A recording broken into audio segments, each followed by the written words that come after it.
Imaginez-vous au sommet de la pyramide de Tikal. Autour de vous, sur des milliers de kilomètres à la ronde, s'étend un océan de verdure immense et dense. Un épais brouillard enveloppe la cime des arbres, dissimulant le silence de mort qui règne en contrebas. Pendant des siècles, nous avons cru que seuls des groupes isolés de prêtres vivaient ici, dans les jungles du Guatemala et du Mexique, édifiant leurs temples loin du tumulte du monde. Nous imaginions les Mayas comme de paisibles contemplateurs d'étoiles, perdus dans la forêt. Mais ce fut une erreur colossale, un mensonge que la jungle nous a imposé. En 2018, des lasers ont percé cette épaisse couche de végétation et leur découverte a glacé le sang des archéologues. Cachés sous les racines des arbres se trouvaient bien plus que quelques temples, une véritable métropole. 60 000 bâtiments étaient restés insoupçonnés pendant des décennies. De vastes autoroutes, des fermes, des remparts et des systèmes d'irrigation. Il s'est avéré que les Mayas n'avaient pas seulement survécu dans la jungle, ils l'avaient transformé en un paysage industriel dont la densité de population était comparable à celle de Los Angeles aujourd'hui. Mais pourquoi tout a-t-il disparu? Pourquoi la civilisation la plus avancée de l'hémisphère occidental s'est-elle simplement tue? Pour comprendre l'ampleur de la catastrophe, il faut d'abord saisir l'ampleur de son triomphe. Longtemps, les manuels scolaires nous ont appris que les Mayas étaient peu nombreux, quelques millions d'individus, tout au plus, pour toute la péninsule du Yucatan. Nous contemplions les ruines de Palenque ou de Copan et les considérions comme des vestiges exotiques d'un passé oublié. Mais la technologie LIDAR a balayé toutes ces idées reçues. Désormais, nous savons qu'à l'apogée de leur puissance, la population maya comptait entre 10 et 15 millions d'individus. Ils formaient un empire vivant, dynamique et ambitieux, isolé dans l'un des endroits les plus hostiles de la planète. Ils ont bâti des villes là où il n'y en avait pas besoin, sans bêtes de somme, sans outils en métal, sans roues. Chaque tonne de calcaire, chaque dalle de pyramide a été transportée à dos d'homme. Et pourtant, ils ont érigé des gratte-ciel de pierre qui s'élevaient au-dessus de la jungle, comme des phares sur l'océan. Mais derrière cette grandeur se cachait une sombre réalité. Le secret du pouvoir maya ne résidait pas dans leur calendrier, mais dans leur contrôle absolu. Au cœur de chaque cité se dressait le seigneur sacré, Kul Ahab. Pour son peuple, il était bien plus qu'un simple homme politique. Il était un portail biologique vers le monde des dieux. Lorsqu'Ahab se tenait au sommet de la pyramide, la jungle se figeait. Il se faisait saigner, se perçant la langue avec des épines de raie pour évoquer des visions de la vision du serpent. C'était un pacte sanglant. Le peuple accordait au roi un pouvoir absolu et le roi garantissait le lever du soleil et la pluie. Et puis, il s'est passé quelque chose d'inattendu. Les archéologues ont longtemps cru au mythe des Mayas pacifiques, Peltost. On pensait que leur guerre n'était que des escarmouches rituelles où deux nobles guerriers s'affrontaient pour des captifs. Mais le déchiffrement de leurs hiéroglyphes et l'analyse des cartes laser ont révélé une vérité bien plus terrifiante. Les Mayas menaient des guerres d'anéantissement total. Nous avons vu des kilomètres de remparts. Nous avons vu des villes incendiées, jamais reconstruites. Il ne s'agissait pas de duels chevaleresques. C'était une lutte pour les ressources, pour l'eau, pour le droit de respirer dans l'espace confiné d'une jungle surpeuplée. De grandes dynasties, le royaume Mutul de Tikal et le royaume Khanul des serpents, se sont livrés à une guerre par procuration qui a duré des siècles, entraînant des centaines de cités plus petites dans le tourbillon. C'était un jeu géopolitique d'une ampleur épique, où les vaincus n'étaient pas seulement tués, ils étaient effacés de l'histoire. Mais même la guerre n'était pas leur pire ennemi. Le véritable fléau se cachait dans la terre elle-même. Imaginez une société parvenue à ses limites. Chaque parcelle de terre était labourée, chaque arbre abattu pour produire la chaux nécessaire à la peinture rouge sang des pyramides. L'écosystème était à bout de souffle. Les Mayas avaient créé un paradis artificiel reposant sur un équilibre parfait. mais la nature se rebelle contre l'équilibre. Longtemps, nous n'avons pas compris comment des millions de personnes pouvaient abandonner leur foyer. Pourquoi, au IXe siècle, les grandes cités des plaines du Sud se sont-elles désertées les unes après les autres? Tikal, Calakmul, Copan, centres de pouvoir qui avaient subsisté pendant des siècles, sont devenus des villes fantômes en quelques générations seulement. Les archéologues ont découvert des inscriptions inachevées sur des stèles. Le graveur avait tout simplement abandonné son ciseau au milieu d'une phrase, comme si la fin du monde, annoncée depuis si longtemps dans leur prophétie, était enfin arrivée. Le secret résidait dans le fait que la catastrophe n'avait pas été instantanée. Il s'agissait d'un déclin lent et douloureux provoqué par une série d'erreurs fatales. Les Mayas furent victimes de leur propre succès. Leurs cités grandirent trop vite, leurs ambitions engendrèrent trop d'efforts et de sacrifices. Lorsque les grandes sécheresses commencèrent, les rois-dieux se révélèrent impuissants. Imaginez la fureur de la foule quand Achab, qui promettait la pluie, se perça la langue à maintes reprises, mais que le ciel demeura sans nuages. La foi qui avait cimenté cette société se transforma en poison. Mais ce n'était que la partie émergée de l'iceberg. On a l'habitude d'imaginer la jungle comme un paradis fertile. En réalité, c'est un désert vert. Le sol y est mince et pauvre. Sans entretien constant, il s'épuise en quelques années seulement. Pour nourrir 15 millions d'habitants, les Mayas ont dû remodeler en profondeur la géographie de la région. Ils ont créé des champs surélevés dans les marécages, aménagé des terrasses à flanc de montagne et construit d'immenses citernes de stockage d'eau de pluie capables d'irriguer une ville entière pendant une sécheresse de 6 mois. C'était une machine à vie, tournant à plein régime. Et la moindre panne de cette machine signifiait la mort. Le plus terrifiant chez les Mayas, c'est la similitude de leur fin avec la nôtre. Loin d'être des sauvages primitifs, ils étaient des ingénieurs brillants, des astronomes capables de calculer l'orbite de Vénus à quelques secondes près, et des mathématiciens qui maîtrisaient le concept du zéro alors que les Européens comptaient encore sur leurs doigts. Et pourtant, leur intelligence ne les a pas sauvés. Pourquoi ? Parce qu'ils sont tombés dans un piège qu'ils ont eux-mêmes tendu. Aujourd'hui, lorsque nous observons des images lidar, nous voyons bien plus que de simples ruines. Nous y voyons un avertissement. Nous y voyons une civilisation qui a transformé son environnement de façon si radicale que celui-ci a fini par se retourner contre elle. Les Mayas ont créé un monde où la moindre erreur était fatale. Et lorsqu'ils en ont commis une, les conséquences se sont enchaînées à une vitesse terrifiante. Les villes n'étaient pas seulement désertées, elles devenaient des pièges. Faute d'entretien, les canaux d'irrigation s'encrassaient et devenaient des foyers de maladies.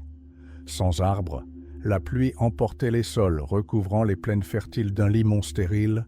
Le vaste réseau de routes de Sakbé, reliant les centres commerciaux, devenait une voie de passage pour les armées ennemies et la famine, leur permettant de pénétrer profondément dans le pays.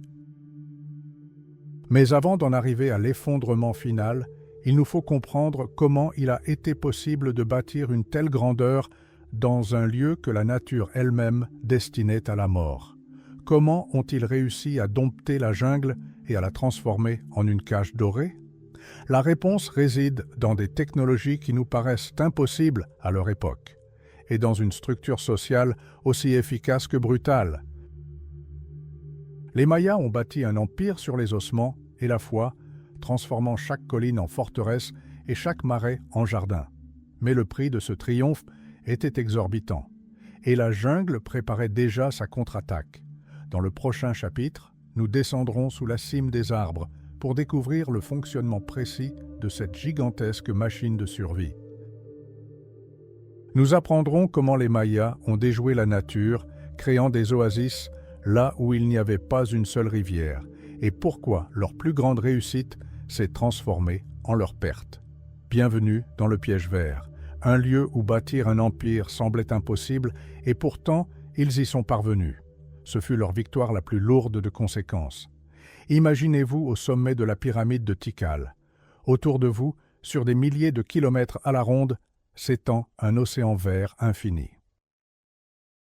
Cette forêt semble avoir toujours été là, éternelle, immaculée, préservée de toute intervention humaine.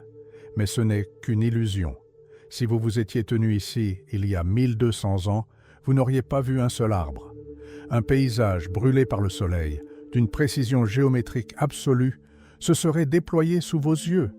Des terrasses en cascade à perte de vue, des autoroutes d'un blanc éclatant et des villes colossales enrobées d'une épaisse couche de plâtre à la chaux. Longtemps, nous avons cru que les Mayas étaient une sorte de hippies des forêts, de rares groupes d'érudits et de prêtres, vivant en harmonie avec la nature et se réunissant occasionnellement dans des centres rituels. Nous avions tort. Nous avions tellement tort que l'ampleur de cette erreur est effrayante. La vérité a éclaté au grand jour, lorsque les faisceaux laser du lidar ont transpercé l'épaisse végétation comme des rayons X. Ce que nous prenions pour des collines isolées s'est révélé être les fondations de maisons. Ce que nous considérions comme des marécages était en réalité un système d'irrigation complexe. Sous la canopée, nous avons découvert non seulement des villes, mais une gigantesque mégastructure en perpétuelle effervescence. Au lieu de quelques millions d'habitants, les plaines du Guatemala et du Mexique en abritaient 15 à 20 millions. C'était la densité de population de la Chine ou de l'Inde moderne, concentrée dans des conditions où, en théorie, l'être humain ne pourrait pas survivre. Et c'est là que commence le véritable mystère. Bienvenue au Piège Vert, un lieu que les Mayas ont transformé en paradis terrestre avant qu'il ne devienne leur enfer. Pour comprendre l'exploit accompli par ces gens, il faut saisir une chose. La jungle d'Amérique centrale n'est pas le jardin d'Éden.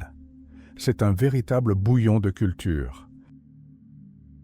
Ici, tout est dangereux, prêt à vous tuer ou à vous dévorer. Le sol y est étonnamment mince et pauvre en nutriments. Mais le principal problème, c'est l'eau.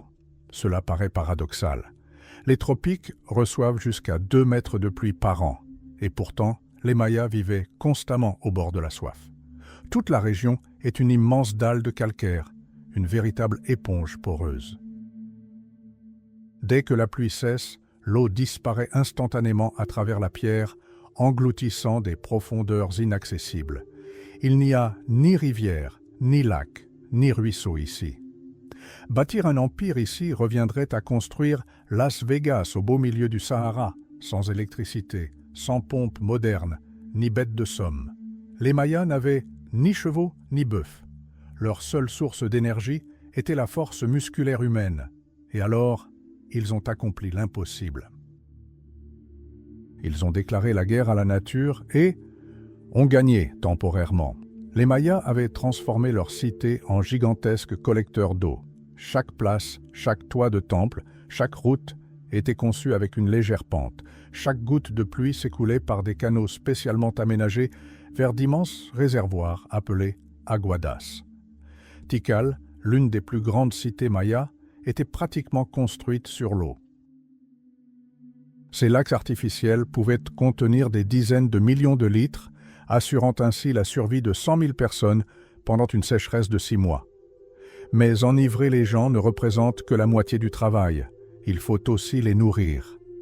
Et c'est là que les Mayas ont fait preuve d'un génie que nous commençons à peine à apprécier.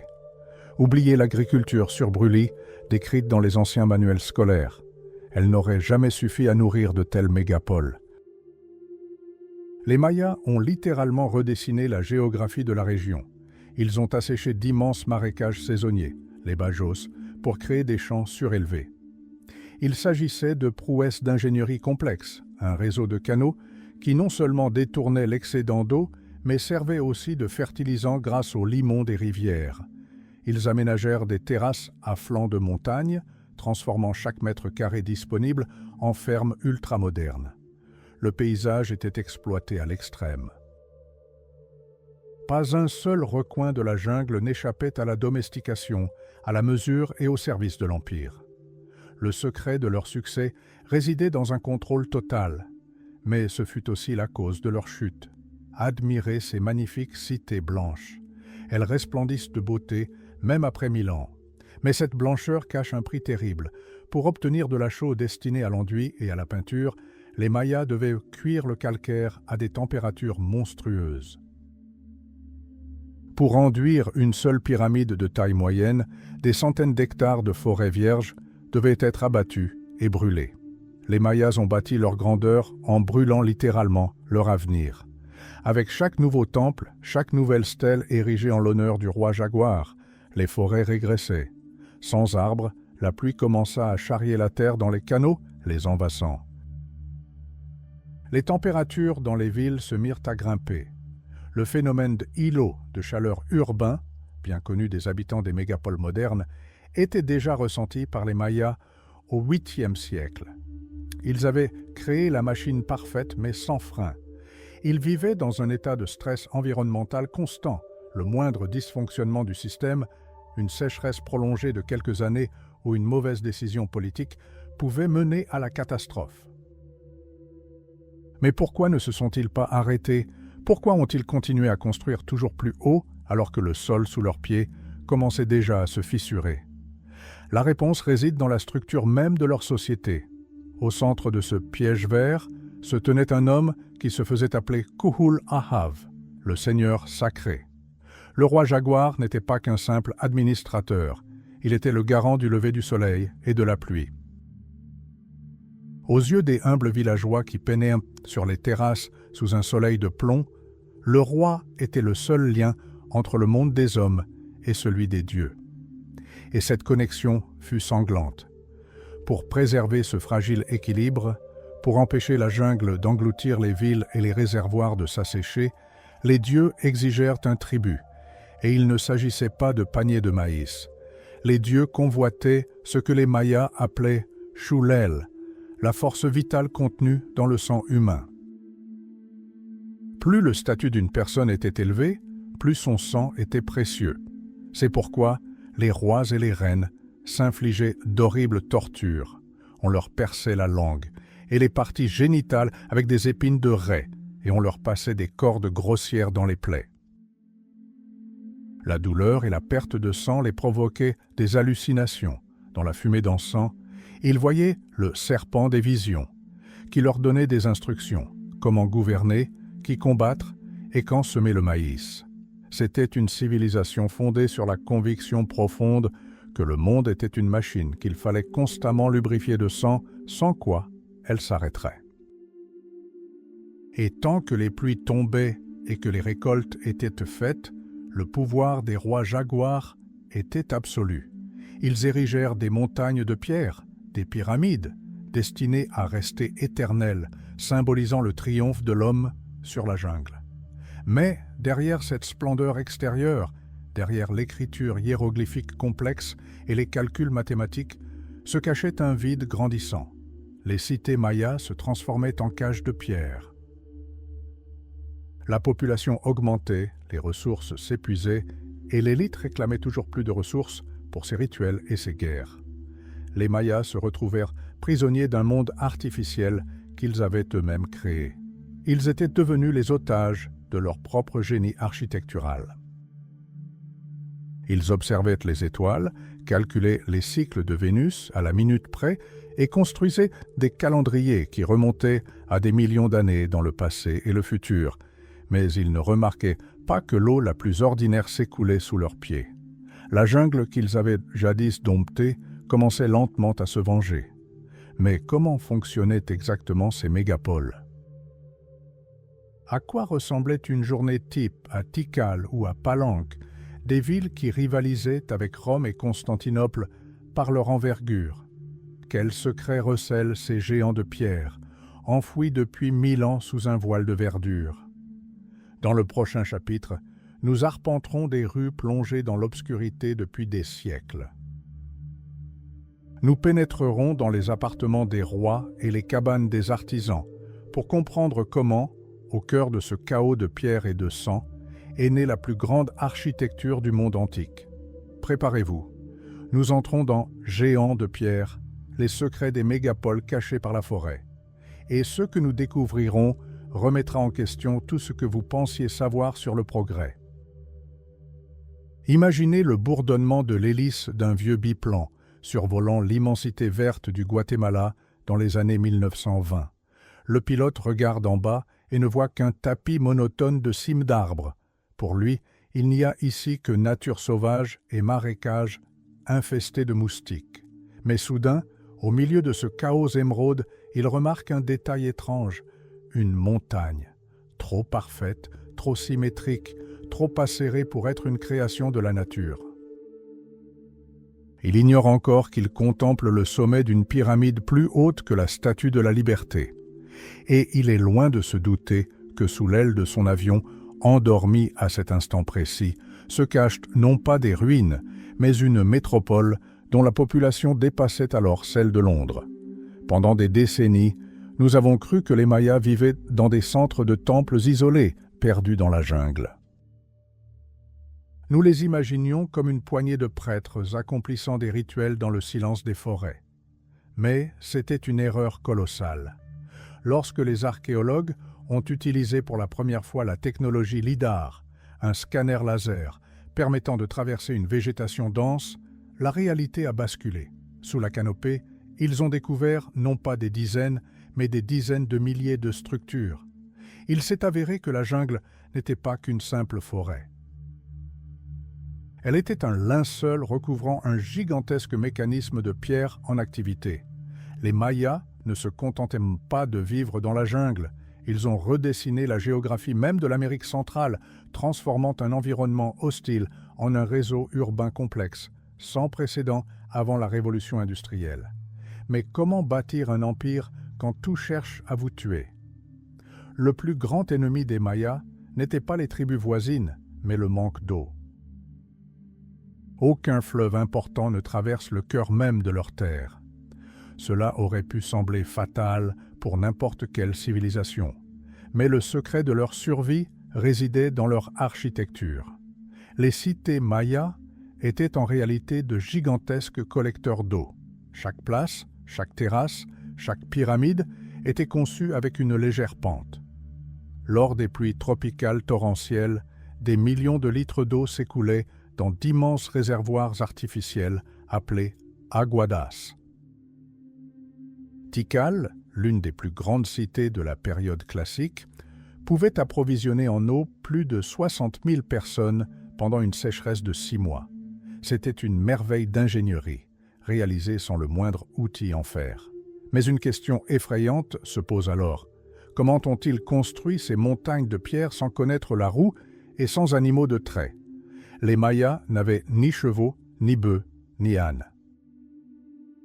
Chaque dalle de calcaire, chaque bloc de temple pesant plusieurs tonnes était transporté à la force des bras. Des milliers d'ouvriers, transpirant à grosses gouttes sous une humidité étouffante, tiraient les pierres sur des rouleaux de bois. Et voici le plus incroyable, les Mayas ne se contentaient pas de construire des édifices, ils y insufflaient un sens profond. Leurs cités sont des cosmologies figées dans la pierre, considérées palanques. Ces temples ne se contentent pas de reposer sur le sol. Ils s'élèvent de lui, tels des montagnes sacrées. Les architectes utilisèrent un mortier de calcaire qui, avec le temps, devint plus résistant que la pierre elle-même. Ils créèrent des voûtes que les archéologues appellent fausses voûtes. Celles-ci limitaient la largeur des espaces intérieurs, les rendant étroits et sombres comme des grottes. Et c'était là le but. Lorsque le roi pénétrait dans le temple, il pénétrait au cœur de la montagne, dans le monde des esprits. Mais l'ampleur véritable est frappante lorsqu'on considère Tikal et Calakmul, deux supergéants qui se sont livrés une guerre froide pendant des siècles. Tikal est le New York du monde antique. Le temple Khat s'élève à 70 mètres de hauteur. Imaginez-vous à son sommet, au-dessus de la cime des arbres, contemplant les cimes des autres pyramides se dresser au-dessus de l'océan de jungle à l'horizon. Ce ne sont pas de simples édifices, ce sont des phares de puissance. Mais pour relier ces centres de pouvoir, les Mayas ont construit un dispositif qui continue de déconcerter les ingénieurs, le sac Béob. Les sac-bés sont des routes blanches. Routes rectilignes, en forme de flèche, surélevées et pouvant atteindre 20 mètres de large, elles étaient pavées de pierres et recouvertes d'un enduit à la chaux d'un blanc éclatant. La nuit, au clair de lune, ces routes brillaient littéralement dans l'obscurité de la jungle, guidant les caravanes commerciales et les armées.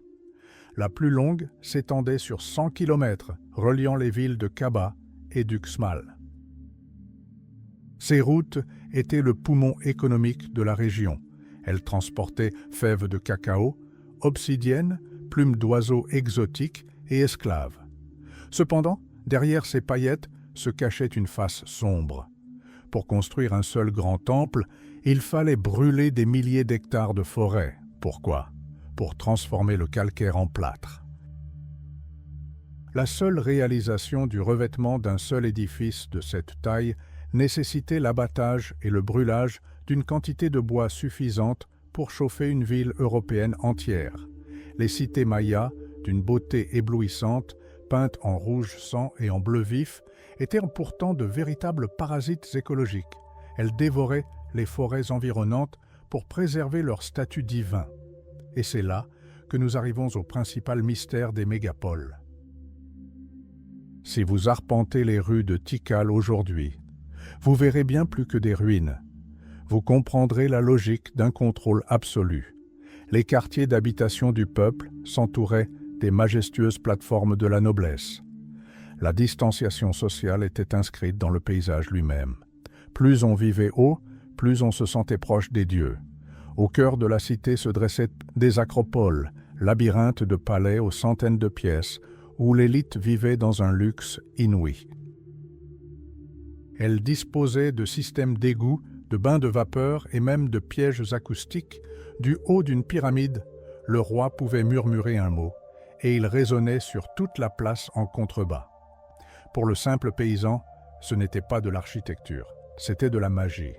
Mais la magie exige des sacrifices. À un moment donné, les cités devinrent trop grandes. Les géants de pierre commencèrent à réclamer davantage de nourriture, d'eau et de sang. Nous avons l'habitude d'imaginer les villes construites pour des individus, mais les cités mayas étaient bâties pour une seule personne, celle qui régnait en maître. Toute cette grandeur, routes, réservoirs, temples s'élevant vers les nuages, reposait sur une seule idée, celle qu'un homme assis sur un trône de jaguar pouvait contrôler la pluie et le mouvement des étoiles. L'architecture n'était que le décor d'un grandiose spectacle de puissance. Mais que s'est-il passé lorsque les décorations ont commencé à se dégrader? Que ressentait un citadin lorsque les réservoirs sacrés se sont asséchés et que les routes blanches n'ont plus transporté de marchandises? La réponse se trouve chez ceux qui ont canalisé cette énergie colossale des masses. Pour comprendre comment ces villes ont été bâties, il nous faut regarder dans les yeux de ceux pour qui elles furent érigées. Il nous faut rencontrer ceux qui se proclamaient les seigneurs sacrés. Dans le prochain chapitre, nous dévoilerons le visage des souverains mayas. Nous découvrirons le prix qu'ils ont payé pour être considérés comme des dieux et pourquoi leur soif de pouvoir a transformé les jardins d'Éden en hôtels ensanglantés. Préparez-vous. Nous entrons dans le chapitre le plus sombre et le plus palpitant de notre voyage. Chapitre 4. Dieu vivant, le prix sanglant du pouvoir divin des rois jaguars. Vous verrez que derrière chaque grande pierre se cache un grand sacrifice. Et parfois, ce sacrifice, c'est le souverain lui-même. Le silence de la forêt tropicale est trompeur. Si vous étiez au cœur de Tikal ou de Palenque, au 8e siècle, vous n'entendriez pas le chant des oiseaux, mais le bourdonnement monotone et hypnotique de centaines de voix. Au sommet d'une pyramide abrupte, dissimulée dans une épaisse fumée de copal, se tient un homme. Il porte une lourde coiffe de plumes de quetzal, oiseau sacré. Ses dents sont incrustées de jade et son visage est caché derrière un masque de jaguar. Mais il n'est pas qu'un simple souverain. À cet instant, il est l'axe du monde. Il ne tient pas un sceptre, mais une épine de raie acérée ou un couteau d'obsidienne. Et il n'est pas là pour faire preuve de clémence. Il est là pour s'infliger à lui-même des souffrances. Il se perce lentement la langue ou les parties génitales, puis passe une corde rugueuse et barbelée dans la plaie. Le sang s'écoule sur des lamelles d'écorce qui sont ensuite brûlées. De cette fumée, selon la croyance de milliers de personnes massées en contrebas, naissent les dieux. Ce n'était pas un acte de folie, c'était une nécessité politique brutale.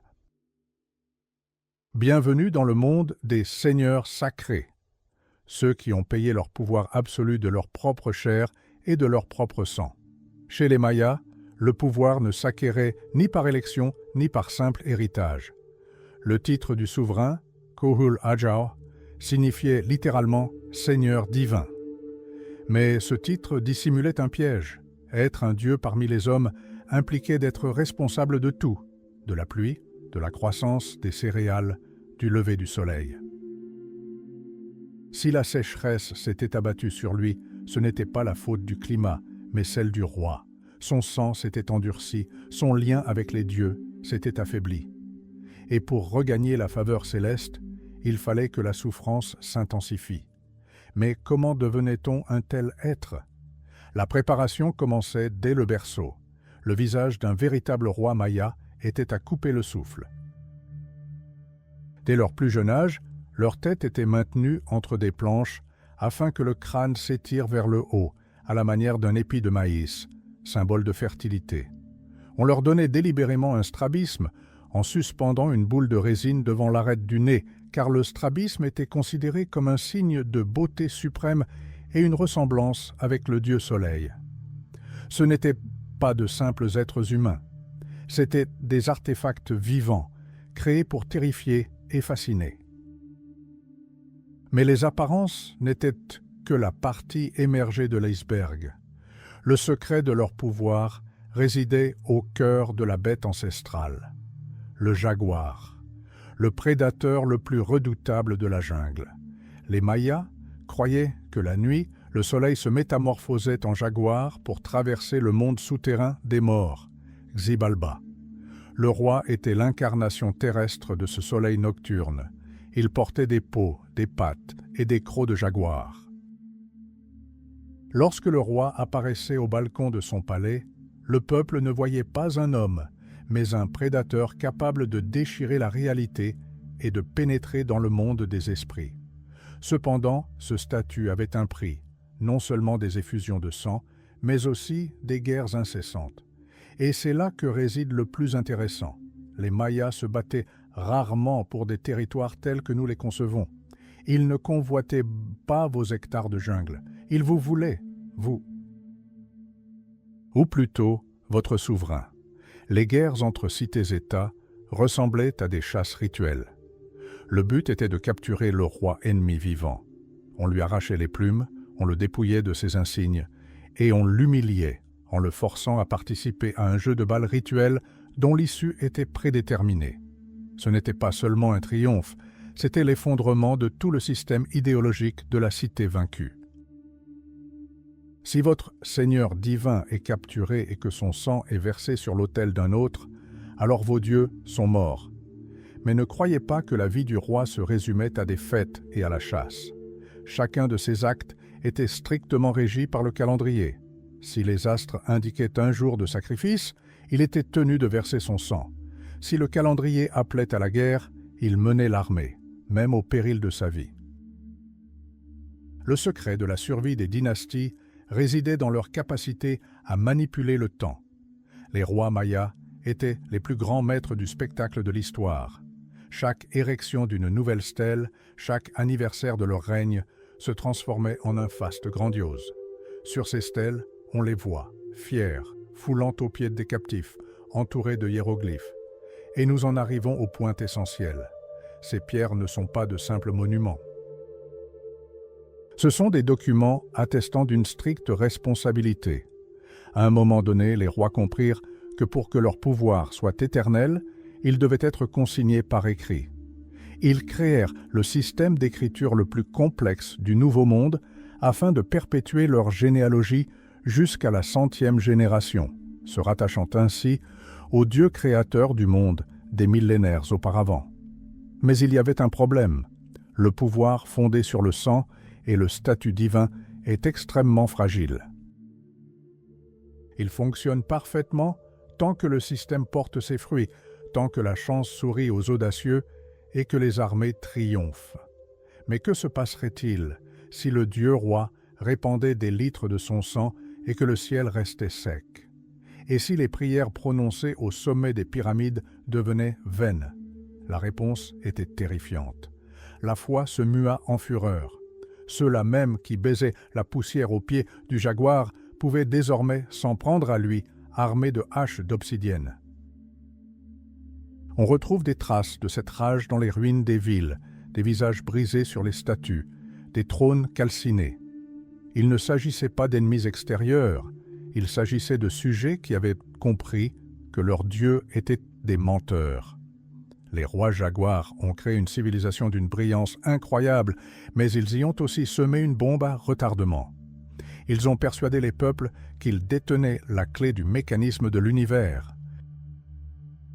Et lorsque ce mécanisme s'est brisé, il n'y avait personne d'autre à blâmer. Mais comment communiquaient-ils avec les dieux? Comment calculaient-ils la date de leur triomphe à la seconde près? Pour le comprendre, il nous faut consulter leurs livres et lire les inscriptions sur les murs de leur temple. Longtemps, les érudits ont cru que les Mayas étaient des prêtres paisibles, contemplant les étoiles et vivant en harmonie avec le cosmos. Mais lorsque les linguistes ont enfin déchiffré leur code, la réalité a révélé un passé bien plus sombre et fascinant. Ces étranges symboles, ressemblant à des têtes de monstres et à des nœuds entrelacés, dissimulaient une histoire de trahison, de grandes découvertes et d'une cruauté abominable. Dans le prochain chapitre, nous explorerons un labyrinthe de significations. Nous découvrirons comment un scientifique soviétique, sans quitter son bureau à Leningrad, a résolu un mystère qui avait tourmenté les plus grands esprits du monde. Nous décrypterons le code maya et entendrons les voix de ceux qui se prenaient pour des dieux, mais qui n'ont laissé derrière eux que des hiéroglyphes muets qui ont rendu les linguistes fous. Préparez-vous. Les pierres commencent à parler. Chapitre 5. Le code maya, des hiéroglyphes qui rendent les linguistes fous. Vous comprendrez que parfois, un mot peut être plus tranchant qu'un couteau d'obsidienne. 12 juillet 1562, péninsule du Yucatan. Un gigantesque bûcher embrase le cœur de la ville de Mani. Mais ce ne sont pas des êtres humains qui brûlent, c'est la mémoire de toute une civilisation qui se consume dans les flammes. L'évêque Diego de Landa jette au feu des manuscrits mayas inestimables, des livres d'écorce de figuier, couverts de symboles étranges et terrifiants. Il les qualifie de « mensonges du diable ». Les Mayas assistent impuissants à la scène, suffoquant d'horreur et de larmes.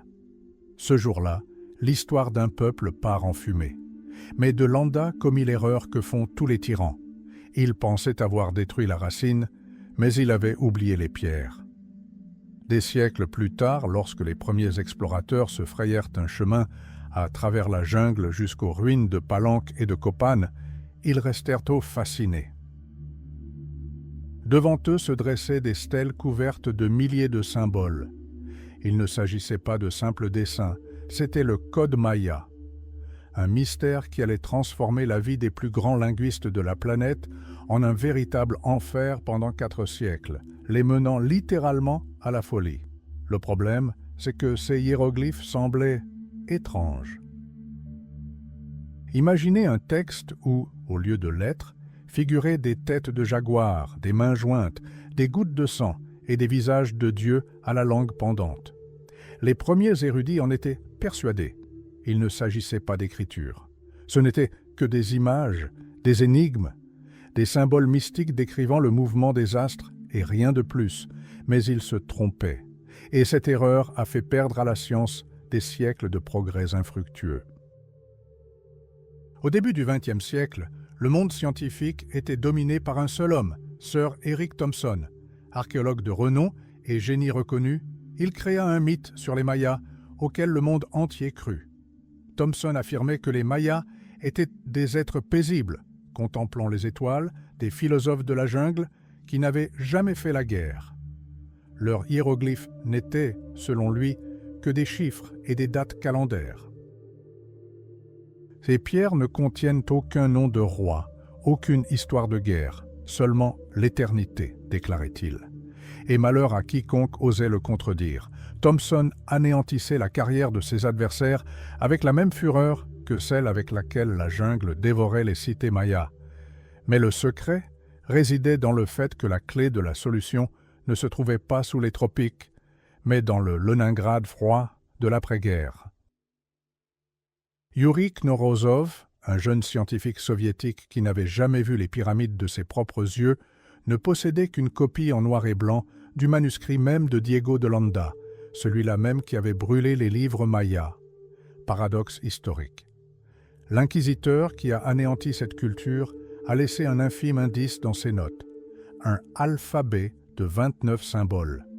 Le monde occidental tout entier considérait cet alphabet comme un faux. Mais Knorozov comprit ce que tous les autres avaient ignoré. Les Mayas n'écrivaient pas avec des lettres, ni avec des images. Ils écrivaient avec des syllabes. Ce fut une révélation, une véritable explosion. Knorozov comprit.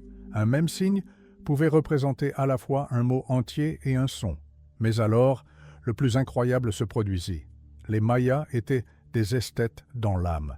Si un scribe trouvait un symbole disgracieux, il pouvait l'écrire de 10 manières différentes. Ils combinaient les signes, les emboîtant les uns dans les autres, comme des poupées russes, transformant une phrase ordinaire en un chef-d'œuvre visuel. Lorsque Knorozov publia son ouvrage en 1952, l'Occident le rejeta comme de la propagande communiste. Eric Thompson refusa de reconnaître la justesse des propos du linguiste soviétique jusqu'à sa mort. Mais le processus était déjà enclenché. Les murs commencèrent à parler, et ce qu'ils révélèrent choqua les historiens. Le mythe des paisibles observateurs d'étoiles s'est effondré dans le fracas d'une pyramide qui s'écroule. Une fois le code déchiffré, les dates gravées sur les stèles se muèrent en une chronique sanglante. Nous avons enfin pu lire les noms Hanub Pakal, Itsamna Balam, Washaklahun Uba Kavil. Il ne s'agissait pas de philosophes, mais de conquérants féroces, obsédés par le pouvoir et le sang. Les hiéroglyphes décrivaient non seulement les mouvements de Vénus, mais aussi des guerres des étoiles, des conflits rituels entre cités-États dont le but n'était pas l'expansion territoriale, mais la capture d'un roi ennemi pour un sacrifice public. Les textes évoquaient la torture, les cœurs arrachés, les dynasties anéanties. Un panneau à palanque proclamait « Il est venu avec une hache, il a versé le sang, la ville a été plongée dans les ténèbres. » Mais pourquoi cela a-t-il rendu les linguistes fous? Le système maya était d'une complexité incroyable. Il n'existait pas d'alphabet fixe. Chaque scribe était un artiste. Le mot « jaguar », Balam, pouvait s'écrire d'au moins 5 manières différentes, allant d'une simple inscription syllabique à un dessin détaillé de la tête de l'animal. C'était un système d'écriture labyrinthique. Pour déchiffrer une seule inscription, il fallait non seulement connaître la langue, mais aussi comprendre la logique de cet artiste visionnaire qui vivait il y a 15 siècles. Plus nous lisions, plus notre peur devenait terrifiante. Nous avons compris que les Mayas étaient littéralement obsédés par la consignation de la réalité. Ils consignaient tout, de la date d'une ascension au type exact de cacao que le roi buvait le jeudi. Pour eux, l'écrit avait un pouvoir magique. Parler, c'était donner vie. Graver dans la pierre, c'était immortaliser. Cependant, derrière cette passion pour l'écriture se cachait quelque chose de plus profond et de plus terrifiant. Les Mayas croyaient que leurs mots et leur histoire étaient bien plus qu'une simple chronique. Ils faisaient partie intégrante du vaste mécanisme immuable de l'univers.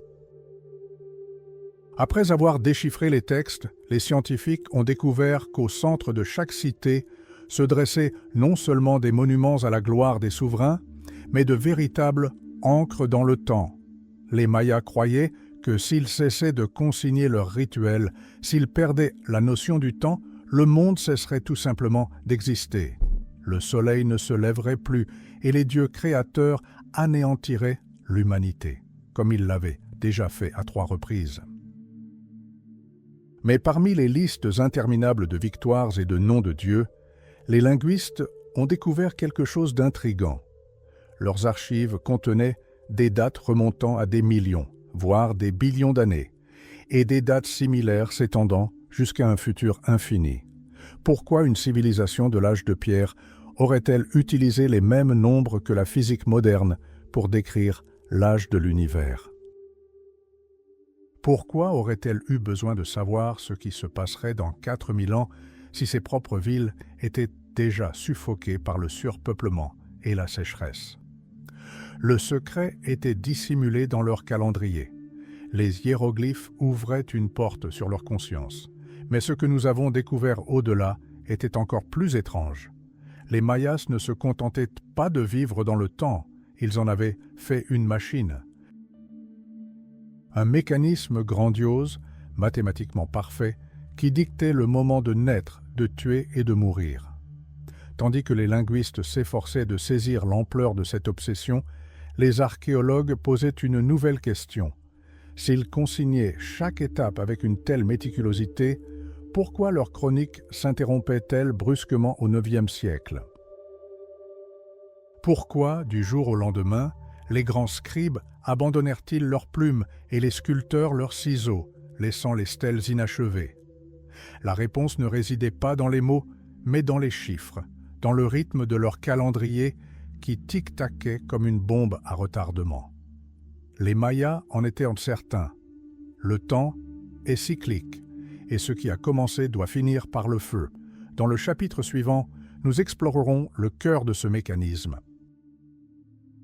Nous verrons comment le calendrier Maya a transformé leur existence en une perpétuelle répétition du jour de la marmotte et pourquoi leur obsession de la précision les a conduits à prédire leur propre disparition sans toutefois parvenir à l'empêcher.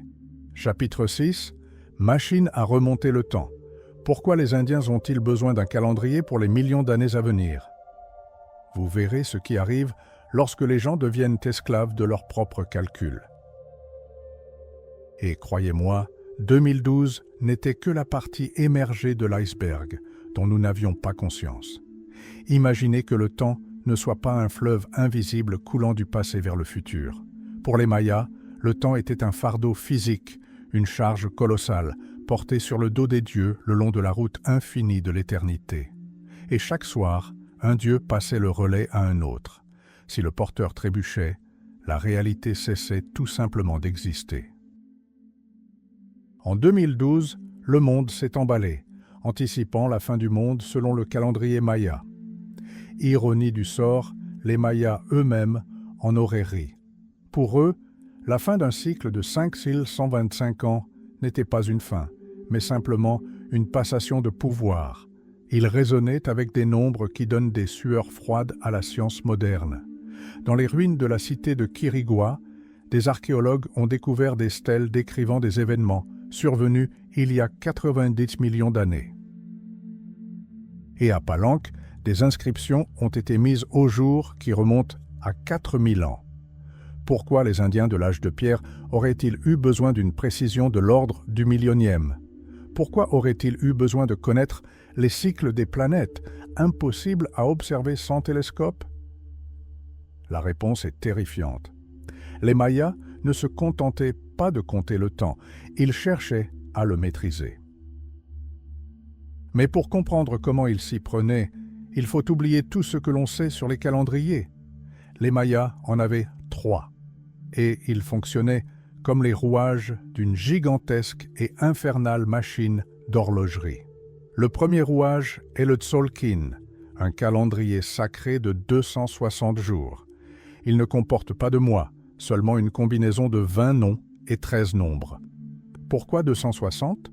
Ce n'est ni une année, ni un cycle lunaire, mais la durée d'une grossesse humaine. C'était un calendrier des rythmes biologiques, déterminant le jour où un enfant serait nommé et son destin. La deuxième étape est le Haab, un calendrier civil de 365 jours, presque comme le nôtre, mais avec une nuance effrayante. Les Mayas avaient 18 mois de 20 jours chacun, Le calcul est-il correct? Non. Cela laisse 5 jours supplémentaires. Les Mayas les appelaient Wayeb, jour sans nom, jour de chaos.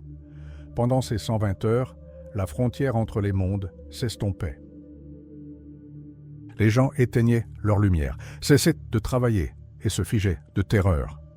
On croyait que pendant ces 120 heures, les dieux pouvaient tout simplement oublier l'humanité.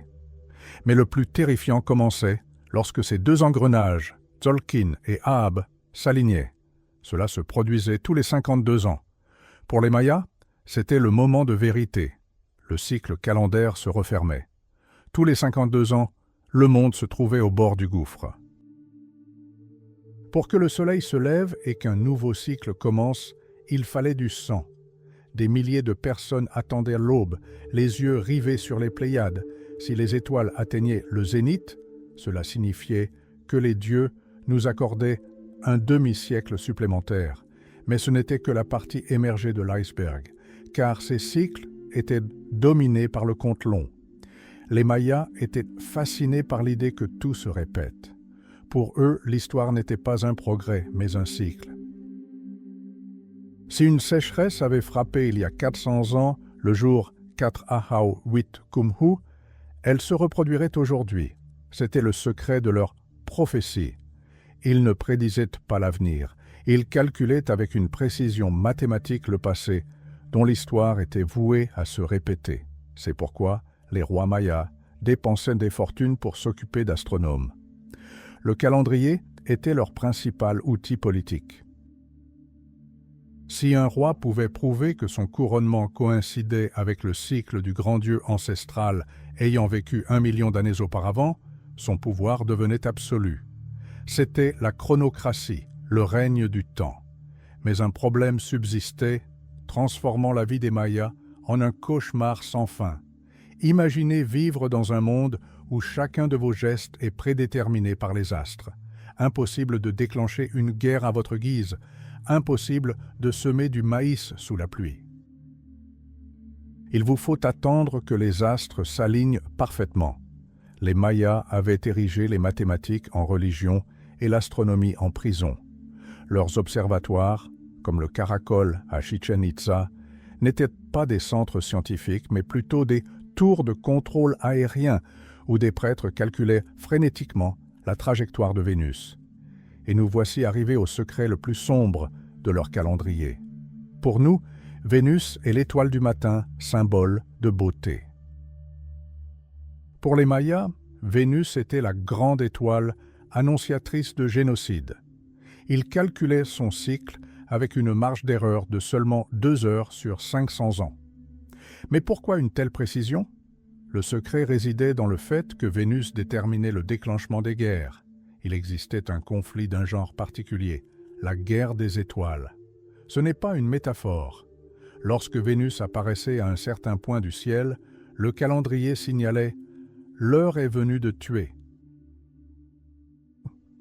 Une cité-État attaquait sa voisine non pour des ressources ou un territoire, mais parce que les rouages du temps l'exigeaient.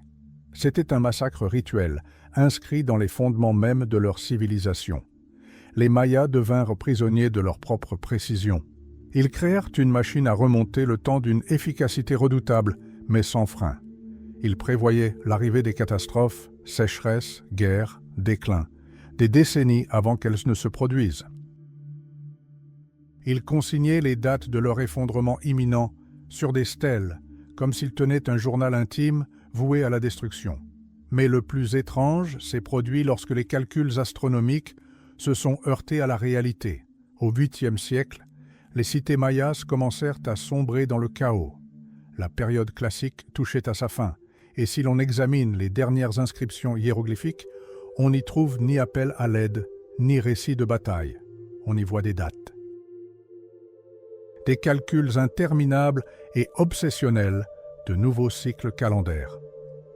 Tandis que la civilisation s'effondrait, les prêtres continuaient de graver fiévreusement des nombres dans la pierre, s'étendant jusqu'à l'infini. Ils tentaient de parler au temps, d'enrayer son déclin en calculant une nouvelle date propice. Ils savaient que leur monde allait s'effondrer. Le calendrier du conte long indiquait clairement la fin du grand Baktun. Mais ils ignoraient une chose, le temps ne nous porte pas uniquement sur ses épaules. Parfois, il nous libère de son fardeau, nous permettant ainsi de recommencer à zéro. Leur obsession pour les étoiles les a conduits à lever les yeux au lieu de les baisser. Ils voyaient les planètes se déplacer dans le futur, des millions d'années plus tard, mais ils n'ont pas remarqué la terre mourante sous leurs pieds, ni l'ennemi tapi dans les forêts qui ne croyait pas au cycle sacré. Mais si vous pensez que le calendrier Maya n'est qu'une simple question de mathématiques anciennes, vous vous trompez, car c'est ce calendrier qui a déterminé comment et quand ils allaient s'anéantir mutuellement. Dans le prochain chapitre, nous verrons comment les calculs des prêtres ont provoqué des torrents de sang. Nous apprendrons pourquoi le déplacement d'une seule planète pouvait anéantir une ville entière et comment la guerre des étoiles, Maya les a rendus vulnérables aux forces venues d'outre-mer. Chapitre 7. Guerre des étoiles, comment le mouvement de Vénus a dicté la date du génocide. Vous comprendrez que le ciel au-dessus de la jungle n'était pas un dôme, mais un champ de bataille où le destin de millions d'êtres humains s'est joué bien avant leur naissance. Et croyez-moi, cette bataille était bien plus terrifiante que n'importe quel film hollywoodien à grand spectacle. Imaginez une nuit étouffante dans la jungle du Peten.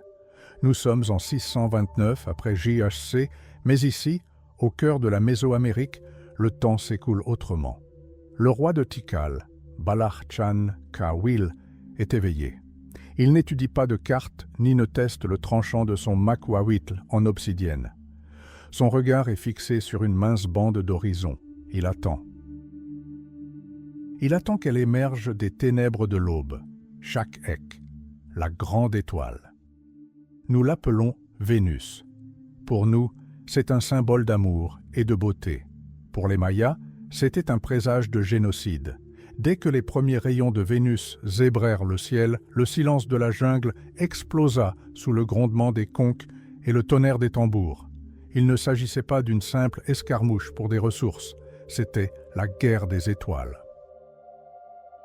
Un terme que les archéologues emploient, non pas pour décrire de la science-fiction, mais pour désigner le type de conflit le plus brutal et le plus mathématiquement précis de l'histoire de l'humanité. Un conflit où la date de votre mort était inscrite dans les cieux des centaines d'années avant votre naissance. Mais comment une planète située à des millions de kilomètres de nous pourrait-elle contraindre une civilisation entière à s'autodétruire systématiquement? Le secret était dissimulé dans les hiéroglyphes.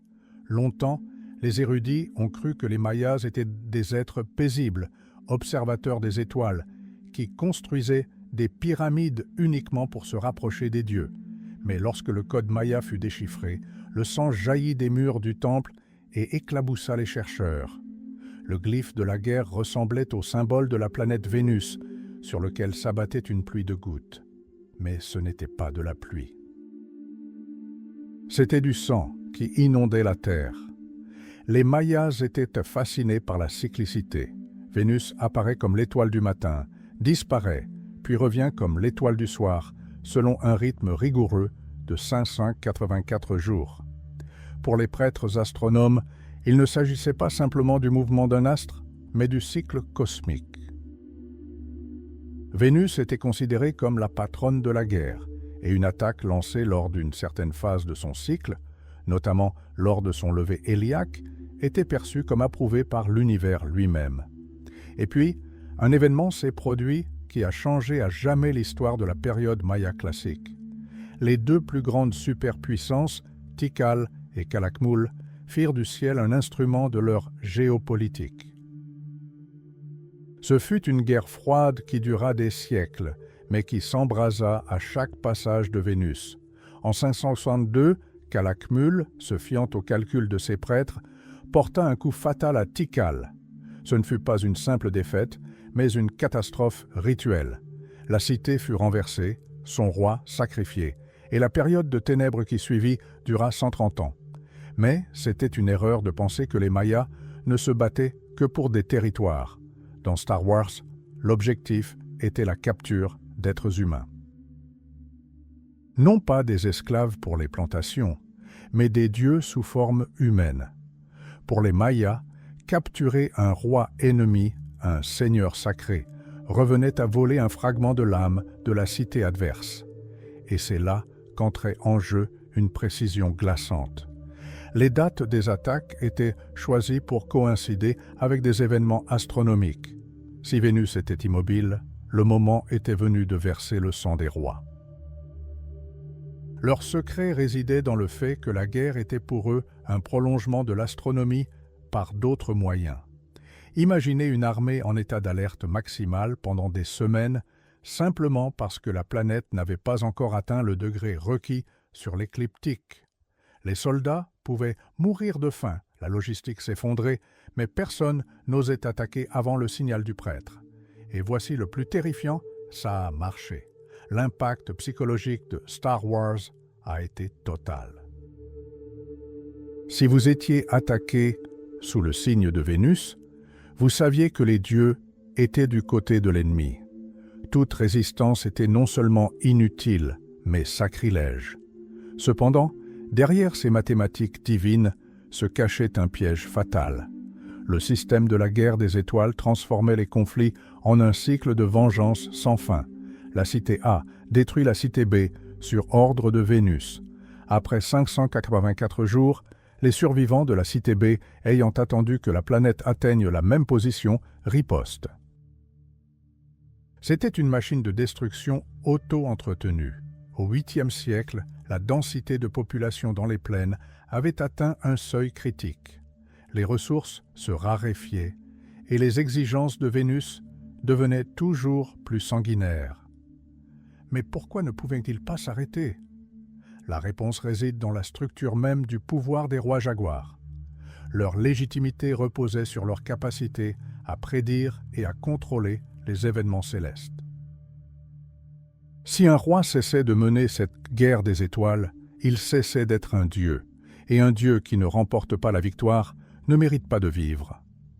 Au 8e siècle, la guerre ravagea toute la région de Pétechbatoun. Il ne s'agissait plus d'un duel entre rois d'élite, mais d'un massacre total. Les villes commencèrent à s'encercler de doubles murailles, chose inédite chez les Mayas de la période classique. Ils utilisèrent des pierres de leur propre temple pour construire des fortifications au cœur même de leur place.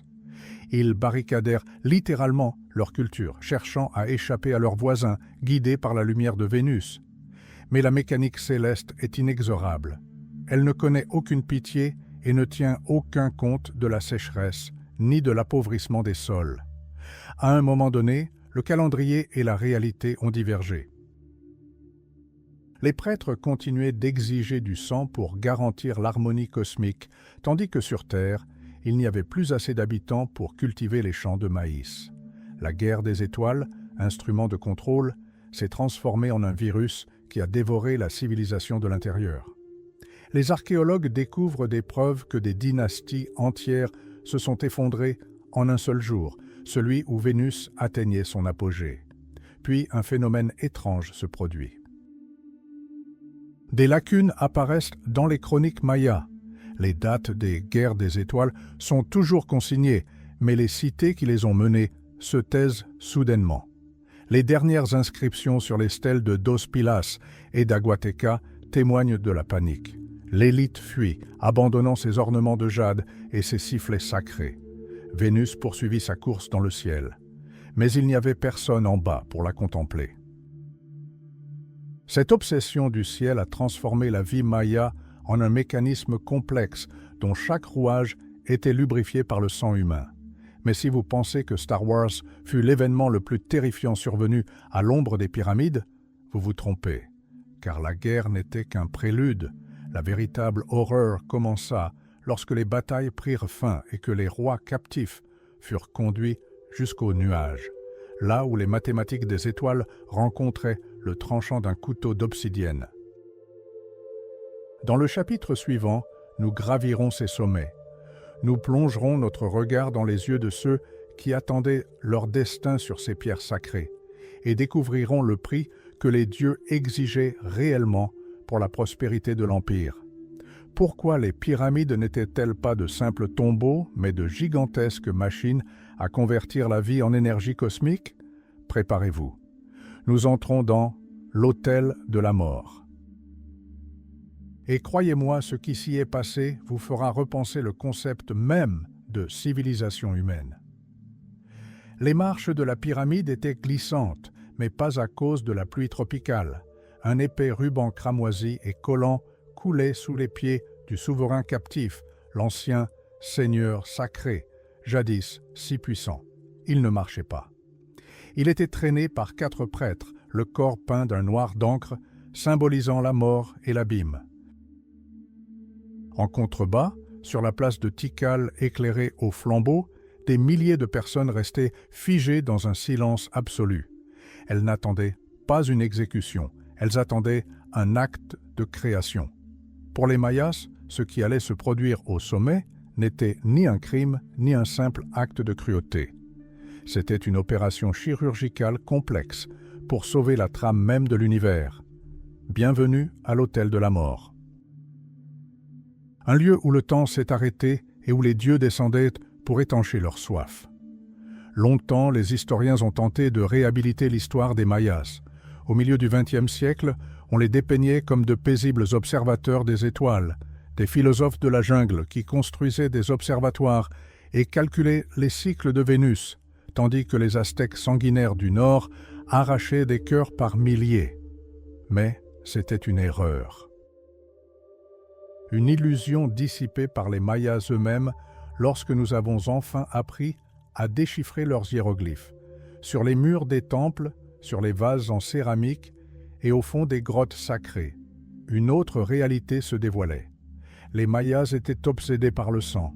Mais pour comprendre pourquoi, il nous faut mettre de côté la morale moderne. Pour eux, le monde était un mécanisme en perpétuelle perte d'énergie. Le soleil pouvait ne pas se lever, la pluie pouvait ne pas tomber. Le maïs pouvait ne pas germer. Le seul carburant capable de remonter cette horloge cosmique était le kouk, la force vitale divine. Et c'est dans le sang humain que l'on trouvait sa plus forte concentration. Mais un détail rendait ce système encore plus terrifiant. Le sang le plus précieux, le plus pur, ne coulait pas dans les veines des esclaves ou des paysans. Il appartenait au roi. Avant même que le couteau ne touche la poitrine du captif, le roi victorieux devait lui-même en payer le prix. C'était ce qu'on appelait le sacrifice rituel.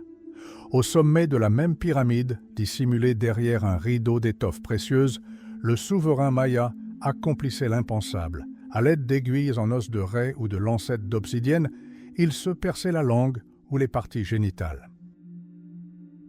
Une corde rugueuse et barbelée était passée dans les plaies pour permettre au sang de s'écouler librement sur des feuilles de papier faites d'écorce de figuier.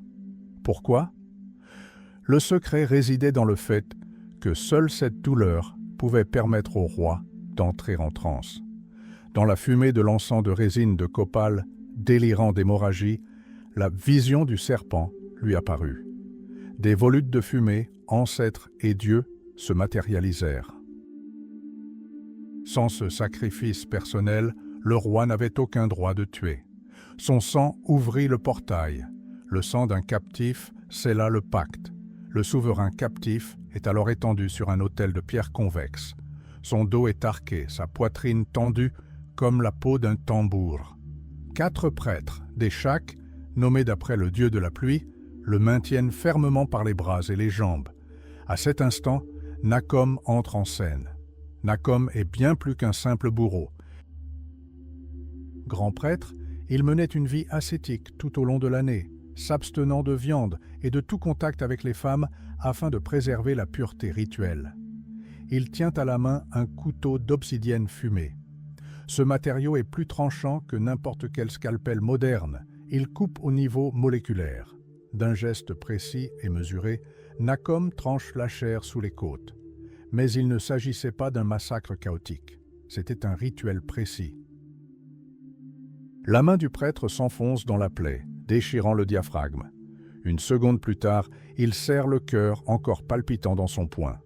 Les Mayas l'appelaient le petit soleil. Tandis qu'il tremble encore, Il est porté aux lèvres d'une idole ou brûlé dans un bol, afin que la fumée, essence de vie, monte directement dans les narines des dieux. Mais qu'advient-il du corps ensuite? Et c'est là que nous découvrons l'aspect le plus sombre de l'architecture maya. Le corps fut jeté du haut des marches de la pyramide. Il roula, heurtant les pierres, symbolisant la chute du soleil dans le monde souterrain, Xibalba. D'autres prêtres l'attendaient en bas. Dans certains cas, la peau était retirée du corps, puis revêtue par un prêtre lors d'une danse rituelle. Il ne s'agissait pas d'un acte de folie. Pour les Mayas, cela symbolisait le renouveau de la nature, de même qu'un grain de maïs se débarrasse de son enveloppe pour donner naissance à une nouvelle vie, de même un être humain se débarrasse de son enveloppe pour perpétuer le cycle. Parfois, les têtes des rois capturés étaient séparées de leur corps. Elles servaient de balles dans un jeu sacré. Imaginez un stade entouré par la jungle, où perdre signifiait perdre non pas des points, mais une vie. Le jeu de balles n'était pas un sport, mais un drame cosmique. La balle symbolisait le soleil et les joueurs, deux héros jumeaux luttant contre la mort. Et si la tête d'un ennemi vaincu était nécessaire pour que le soleil poursuive sa course, les Mayas l'offraient sans hésiter. Cependant, ne croyez pas que les pyramides n'étaient que des abattoirs. C'étaient de gigantesques résonateurs. Les architectes mayas calculaient chaque angle pour que le cri d'une victime ou le battement d'un tambour se propage sur des kilomètres à la ronde. La pyramide est un huitz, une montagne sacrée.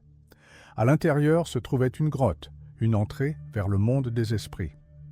En sacrifiant une personne à son sommet, les Mayas croyaient nourrir la terre elle-même, de peur qu'elle ne s'ouvre et n'engloutisse leur cité.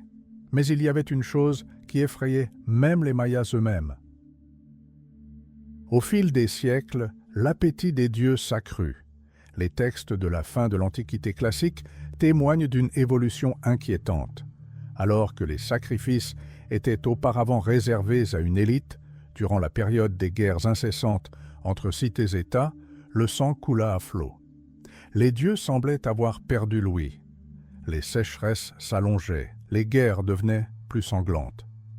La maîtrise des mathématiques stellaires par les Mayas commença à prédire une catastrophe. Leur calendrier, conçu pour des millions d'années, se mirent soudain à annoncer la fin imminente. Les prêtres, au sommet des pyramides, brandissaient leurs couteaux d'obsidienne avec une rapidité croissante, cherchant à conjurer le chaos à venir. Ils croyaient que s'ils s'arrêtaient, le soleil s'éteindrait à jamais. Mais le paradoxe du sort fut que cette obsession du sang et de la guerre, même au nom des prisonniers, devint l'un des facteurs qui sapèrent les fondements de la civilisation. La confiance du peuple envers les dieux vivants s'amenuisait. Quand le roi promet la pluie en échange du sang de votre fils et qu'il ne pleut pas pendant 1 an, 2, 5 ans, la divinité du pouvoir commence à s'effriter. À cette époque, la civilisation maya était à son apogée. Les villes étaient surpeuplées, les pyramides resplendissaient de peintures rouges fraîches et les caravanes commerciales s'étendaient sur des centaines de kilomètres. C'était l'âge d'or. Mais si l'on observe attentivement les visages des bas-reliefs de cette époque, on peut percevoir une terreur primitive dans le regard des rois jaguars. Ils savaient ce que les gens ordinaires ignoraient. Ils voyaient les ombres s'allonger dans la jungle. Ils pressentaient la fin du grand cycle. Et juste au moment où les Mayas atteignaient l'apogée de leur puissance, où leurs temples semblaient toucher le ciel et où leurs autels funéraires regorgeaient d'offrandes, un événement inexplicable se produisit. Tout ce mécanisme colossal, cette machine à convertir la vie en énergie divine, se bloqua. Dans le prochain chapitre, nous découvrirons à quoi ressemblait cet apogée de puissance juste avant son effondrement. Nous verrons des villes devenues des pièges pour des millions de personnes et nous comprendrons pourquoi le moment le plus glorieux de l'histoire maya marqua le début de sa chute. Préparez-vous. Nous entrons dans l'âge d'or avant l'abîme. Ce sera le moment le plus court et le plus éblouissant de l'histoire de l'humanité. 750 après J.C. Si vous pouviez survoler la péninsule du Yucatan à cet instant précis, vous ne verriez pas la jungle. Devant vos yeux se déploierait une métropole infinie et vibrante, ceinte de pierre et peinte d'un rouge sang agressif. C'est l'apogée, le moment où la civilisation maya atteignit les limites des capacités humaines de l'époque. Mais c'est précisément ici, au sommet même, lorsque les temples touchaient les nuages, que les premières fissures apparurent dans les fondements de l'Empire. Tikal, Calakmul, Copan, Palenque. Au 8e siècle, ce n'étaient pas de simples villes. C'étaient de véritables gouffres financiers, engloutissant les ressources de régions entières. Tikal, à elle seule, abritait plus de 60 000 habitants. Pour vous donner une idée, c'est plus que Londres ou Paris à l'époque. Mais un détail transforme cette grandeur en un destin tragique. Les Mayas n'avaient ni bêtes de somme, ni roues, ni outils en métal. Chaque pierre de cette cité colossale, chaque sac de maïs pour ses habitants, était transporté à dos d'homme. Ce fut un triomphe de la volonté sur la logique de la nature. Les Mayas bâtirent une super civilisation au cœur d'une forêt tropicale, un lieu qui, selon toutes les lois de la biologie, aurait dû les rejeter. Pour nourrir des millions d'êtres humains, ils transformèrent de la jungle en un gigantesque motif géométrique. Champs, en terrasses, lits de cultures surélevés dans les marais, réseaux de canaux complexes. Mais les besoins des cités augmentèrent plus vite que la productivité de la terre. Et c'est là le premier secret de leur chute. Des millions de tonnes de calcaire étaient nécessaires à la construction d'une seule pyramide. Mais l'extraction de la pierre ne suffisait pas. Il fallait aussi l'enduire de plâtre et la peindre. La production de chaux exigeait des feux d'une puissance incroyable. Les historiens ont calculé que, pour alimenter en chaux un seul grand temple, des centaines d'hectares de forêts vierges devaient être rasés et brûlés. Les cités mayas étaient littéralement englouties par la jungle environnante, et plus les pyramides s'élevaient, moins il restait d'arbres pour retenir l'humidité dans le sol. Mais les souverains mayas, les Kuhul Ahav, les seigneurs divins, semblaient indifférents à la catastrophe imminente. Au contraire, ils se lancèrent dans une course effrénée à la vanité. Le 8e siècle devint l'ère des constructions les plus importantes de l'histoire mésoaméricaine. Ce fut l'essor avant la chute. Chaque roi voulait surpasser son prédécesseur. Plus de stèles, des fêtes plus hautes, des escaliers hiéroglyphiques plus nombreux célébrant ses victoires. Mais derrière ce faste se cachait le vide. Le pouvoir du roi Jaguar reposait sur un seul contraste. Il était le médiateur entre les hommes et les dieux. Il garantissait la pluie, il garantissait l'ordre. Il était le soleil levant sur les pyramides. Mais lorsque le climat commença à changer à cause de la déforestation massive, lorsque les sécheresses commencèrent à durer non plus des mois, mais des années, le statut divin des rois devint leur plus grande malédiction. Imaginez le sort d'un simple citoyen. Il distribue une partie de sa maigre récolte, passe des décennies à transporter des pierres pour le temple de son Seigneur et verse son sang dans des guerres sans fin. Tout cela pour que le roi accomplisse un rituel et que les dieux lui accordent l'eau. Mais le ciel reste dégagé, la terre se fissure, des enfants meurent de faim. À cet instant, le contrat social, forgé au fil des siècles, s'effondre. Le roi n'est plus un dieu, il est un parasite, gaspillant ses dernières ressources à ériger des montagnes de pierres inutiles. Mais les Mayas n'ont pas simplement attendu la fin, ils ont combattu. Mais ils n'ont pas combattu contre la nature, ils se sont battus les uns contre les autres. À cette époque, la guerre au Yucatan changea de nature. Alors qu'auparavant il s'agissait d'escarmouches rituelles entre l'élite, une sorte de guerre des étoiles dictée par la position de Vénus, dont le but était de capturer un noble pour le sacrifier, la guerre devint alors totale. Dans les couches archéologiques de la fin du 8e siècle, on découvre un phénomène inédit, des remparts. Dans des villes comme Dos Pilas, ces remparts furent construits à la hâte, au prix du démantèlement des revêtements des palais royaux et des temples. C'était un acte de désespoir. Les lieux sacrés d'hier se transformèrent en barricades. Les villes sont devenues des forteresses cernées de terre brûlée. Les paysans vivant en périphérie sont pris au piège entre la sécheresse et les armées des cités en guerre. La sécurité a disparu. Et sans sécurité, plus personne pour cultiver les champs. Une réaction en chaîne s'amorce, désormais incontrôlable. Curieusement, c'est durant cette période, plusieurs décennies avant l'effondrement, que l'art maya atteignit son apogée. Les sculptures sur pierre devinrent incroyablement détaillées et les inscriptions longues et complexes.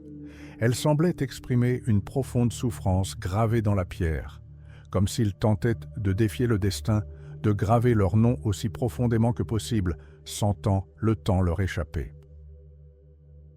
Et nous voici arrivés au moment le plus étrange de l'histoire de l'humanité, à l'apogée de leur puissance, alors que les villes étaient encore en pleine effervescence, que les artistes achevaient leurs plus belles fresques et que les astronomes calculaient les éclipses des milliers d'années à l'avance, le mécanisme s'est tout simplement arrêté. À Tikal, la dernière date inscrite sur la stèle correspond à 879. Dans d'autres villes, elle est légèrement antérieure ou postérieure. Mais le constat est le même partout. Ce ne fut pas une explosion instantanée, ce fut un déclin. Mais un déclin d'une rapidité effrayante. Imaginez une ville abritant des dizaines de milliers d'habitants, où les marchés bourdonnaient des voix des marchands de cacao et de jade, où des prêtres parés de plumes de quetzal offraient des prières, soudainement plongés dans le silence. Mais il ne s'agissait pas d'une mort due à une épidémie décimant la population. Il ne s'agissait pas d'une invasion extraterrestre. Nous ne trouvons pas des montagnes de cadavres dans les rues. Nous trouvons quelque chose de plus terrifiant, un sentiment d'incomplétude. Sur le site d'Aguateca, les archéologues ont découvert des maisons où des meules gisaient à même le sol, prêtes à l'emploi. Des ateliers contenaient des bijoux inachevés. Des temples abritaient des vases d'offrandes. Les habitants sont simplement partis. Ils ont tout abandonné, leurs maisons, leurs objets sacrés, les cendres de leurs ancêtres enfouies sous le sol de leurs habitations. Des millions de personnes ont abandonné les terres habitables que leurs ancêtres avaient cultivées pendant 1500 ans. Pourquoi? Qu'est-ce qui a bien pu pousser une nation entière à abandonner les plus grandes métropoles du monde et à ne plus aller nulle part? Les scientifiques débattent depuis des décennies. S'agissait-il d'une méga sécheresse? Ou d'une révolte paysanne qui a renversé des rois opprimés? Ou encore de guerres interminables qui ont transformé le Yucatan en enfer? Aujourd'hui, nous comprenons, c'était une tempête parfaite. Une confluence de facteurs où l'effondrement écologique a coïncidé avec une crise politique et une désillusion religieuse. Mais un détail hante les historiens. Les Mayas n'ont pas simplement disparu, ils sont tombés dans le silence.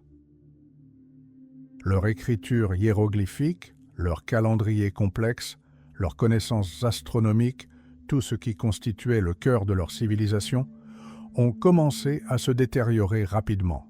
Dans le chapitre suivant, nous suivrons les traces de ce grand exode. Nous découvrirons où des millions de personnes ont disparu et pourquoi la jungle a si vite et si ardemment englouti ce qui avait nécessité des siècles de construction. Nous verrons comment la plus grande civilisation de l'hémisphère occidental est devenue un fantôme, ne laissant derrière elle qu'un silence mystérieux et assourdissant. Préparez-vous. Nous entrons dans la zone du grand silence. Pourquoi les villes sont-elles soudainement devenues leur propre tombeau? Et les Mayas avaient-ils une chance d'être sauvés? Les réponses se trouvent dans les racines des arbres qui rongent aujourd'hui les murs d'anciens palais fastueux. Et ces réponses sont bien plus terrifiantes que vous ne l'imaginez. 10 janvier 909. La cité de Tonina, royaume montagneux aux confins du monde Maya.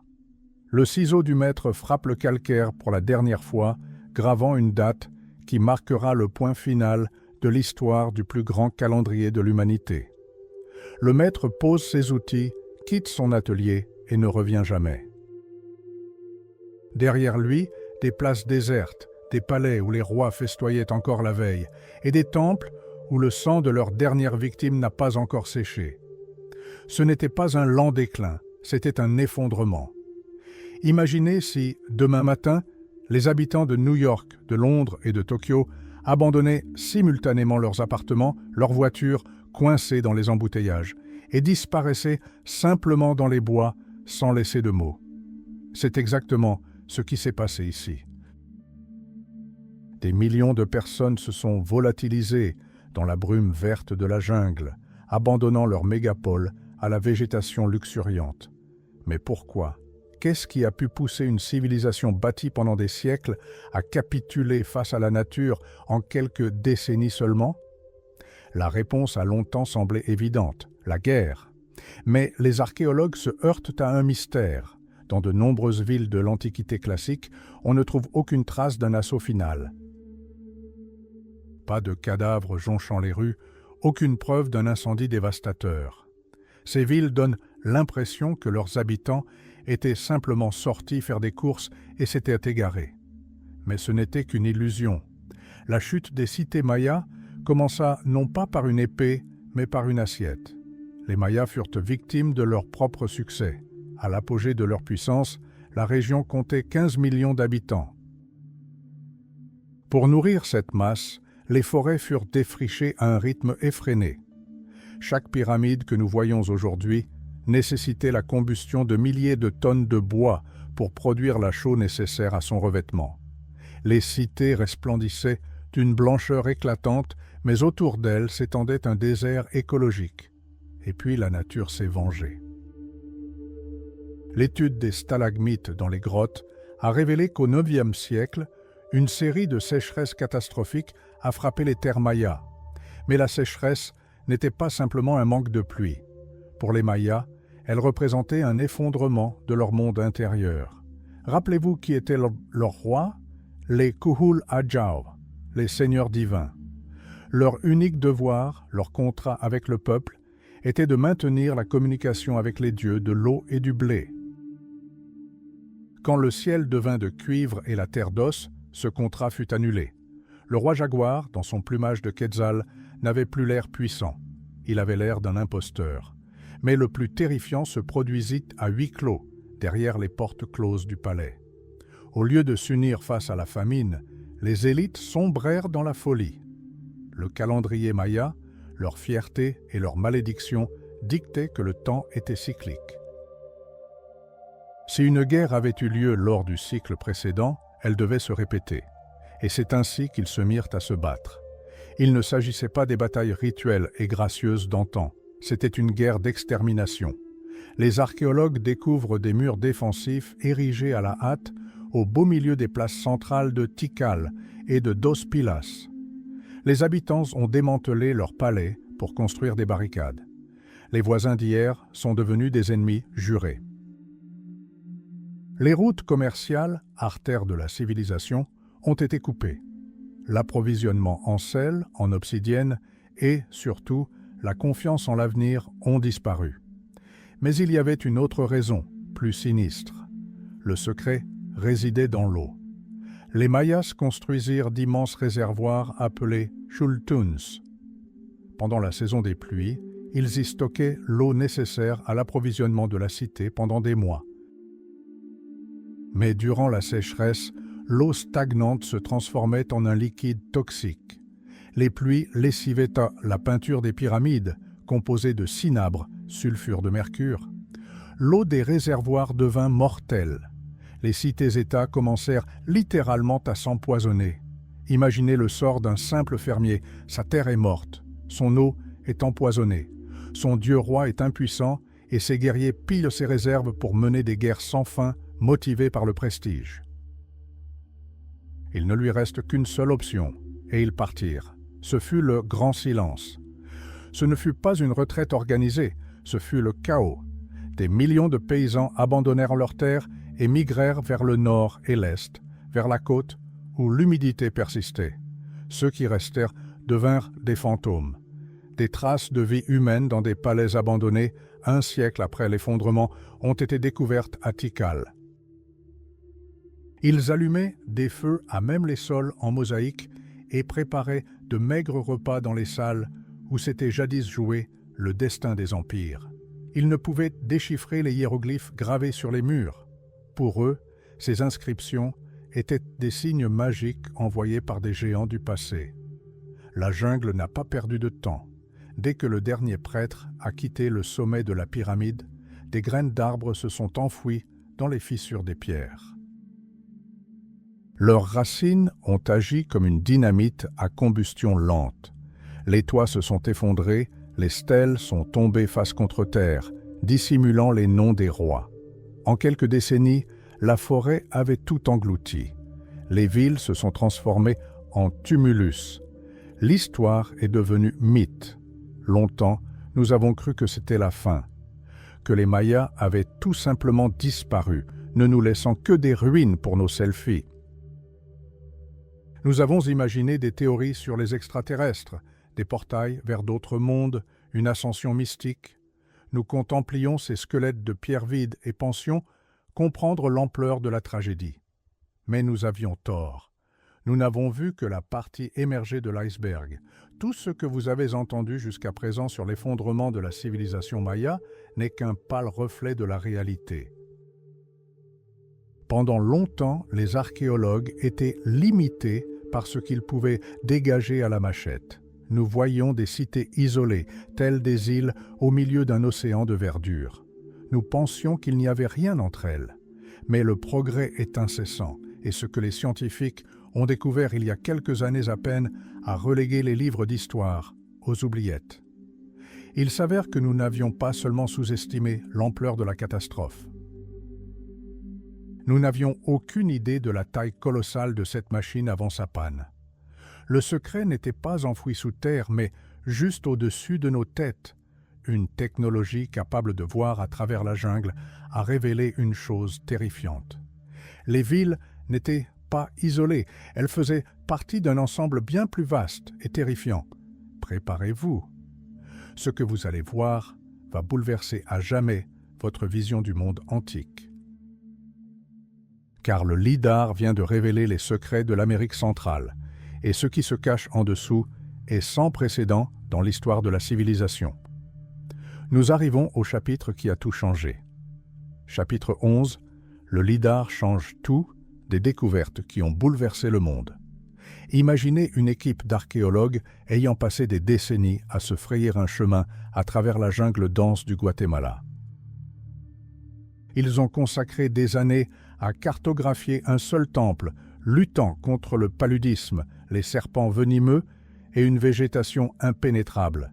Ils étaient persuadés de connaître l'échelle du site. Ils pensaient que les Mayas étaient une multitude de cités-États isolés, perdus dans un vaste océan sauvage. Mais en 2018, un simple vol d'avion a réduit ces manuels scolaires en poussière. Un avion équipé d'un lidar a survolé la réserve de biosphère maya. Des faisceaux laser, perçant le feuillage à une cadence de 900 000 impulsions par seconde, ont accompli ce que l'humanité n'avait pu réaliser depuis 1000 ans. Ils ont vaporisé la jungle dans la modélisation numérique. Et lorsque les chercheurs ont contemplé l'écran, ils ont été saisis d'effroi. Là où l'on croyait trouver une forêt tropicale vierge, une mégastructure monstrueuse et d'une immensité inimaginable a émergé. Il ne s'agissait pas de villes isolées, mais d'un réseau d'urbanisation continu et dynamique, s'étendant sur des milliers de kilomètres carrés. Mais ce n'était que le début du choc.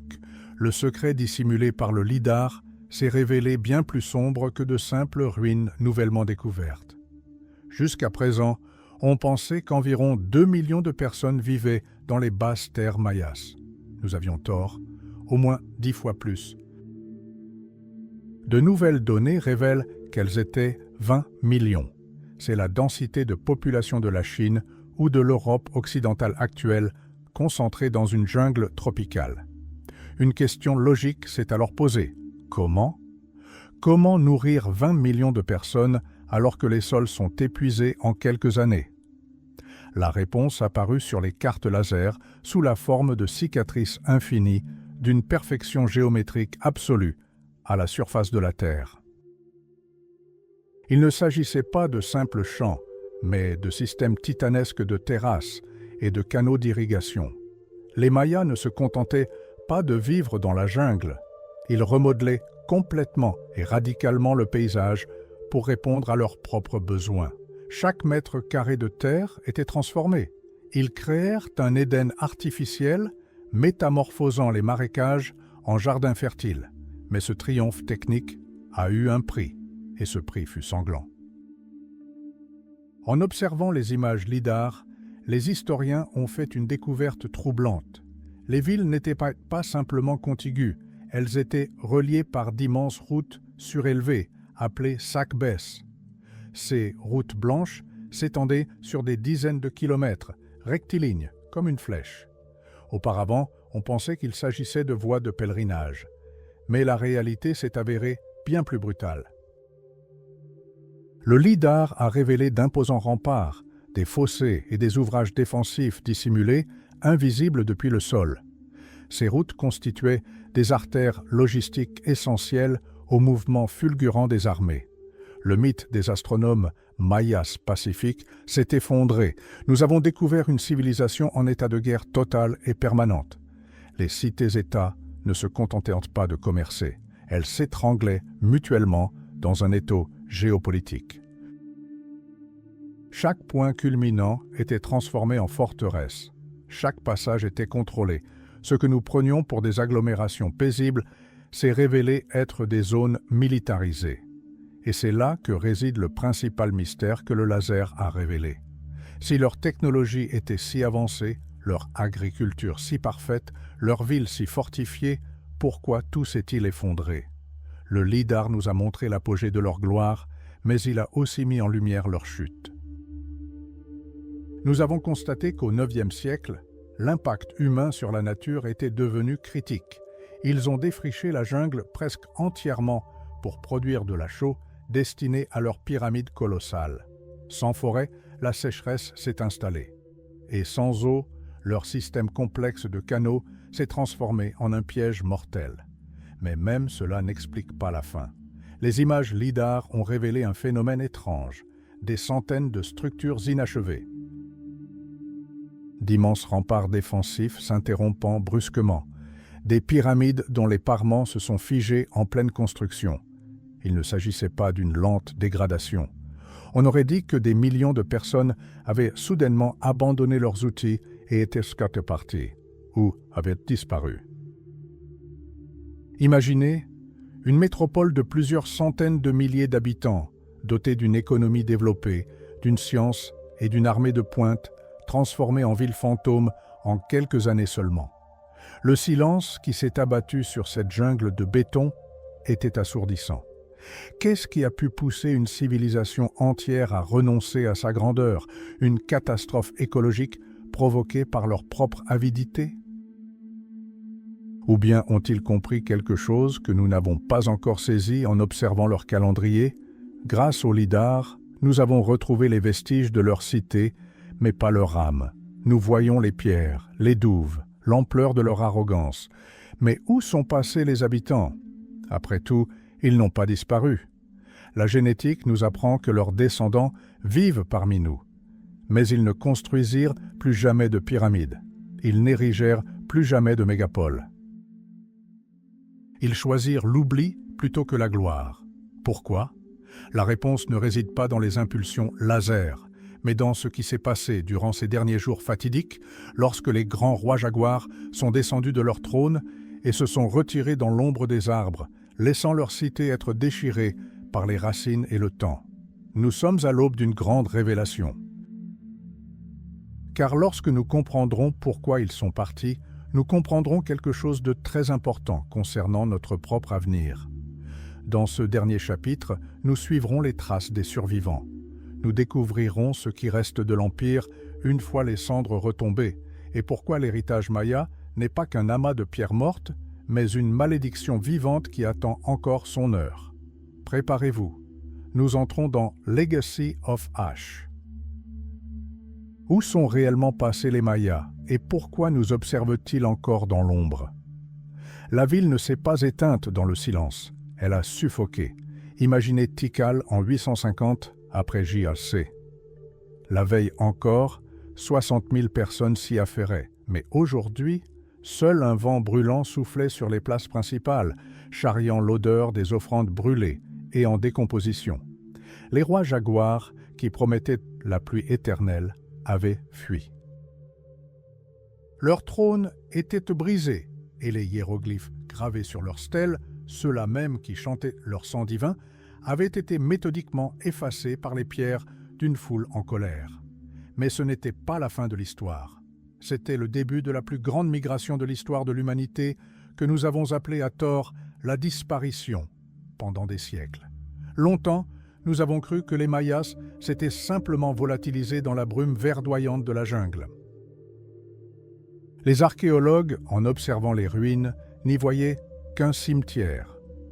Mais la vérité s'est révélée bien plus vaste et terrifiante. Les Mayas n'ont pas disparu.